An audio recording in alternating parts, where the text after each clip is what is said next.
तर राज्य सरकार मराठा आरक्षणाबाबत सकारात्मक आहे। जरांगेंनी आपलं आंदोलन थांबवावं असं आवाहन मुख्यमंत्री एकनाथ शिंदेंनी केलंय।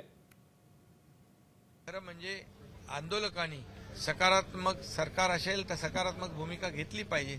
त्यांच्या अनेक सूचना सरकारने मान्य केलेल्या, त्यामुळे मला वाटतं हे आंदोलन थांबलं पाहिजे, टाळलं पाहिजे, कारण यामुळे जनतेला त्रास होणार आहे। आणि म्हणून माझं आव्हान आहे की विनंती आहे की सरकार एकीकडे सकारात्मक अनेक निर्णय घेते आहे। क्युरेटिव्ह पिटिशन देखील ओपन झाली आहे, त्याला विंडो आपल्याला ओपन झाला आहे। आणि मराठा समाजाला ज्या काही आरक्षण रद्द झालं सुप्रीम कोर्टामध्ये मागच्या वेळेस, ज्या त्रुटी ऑब्झर्वेशन सुप्रीम कोर्टाने निदर्शनास आणून दिल्या गायकवाड आयोगाच्या, त्यावर सुक्रे साहेबांचा आयोग काम करतोय। मला वाटतं, खात्री आहे की मराठा समाजाला आरक्षण मिळेल।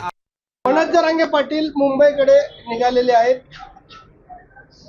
त्यांना समजून सांगण्याचा प्रयत्न राज्याच्या मुख्यमंत्र्यांनी अनेकदा केला। राज्याच्या मुख्यमंत्र्यांनी स्वतः त्यांच्याशी ते बोलत होते।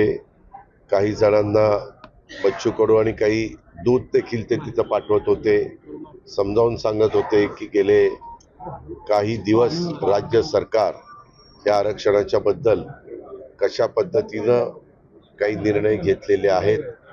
लोकशाहीमध्ये प्रत्येकाला आपलं म्हणणं मांडण्याचा अधिकार आहे, प्रत्येकाला संविधानाचा आदर करून आपल्या आपल्या दृष्टीनं निर्णय घेण्याचा अधिकार आहे।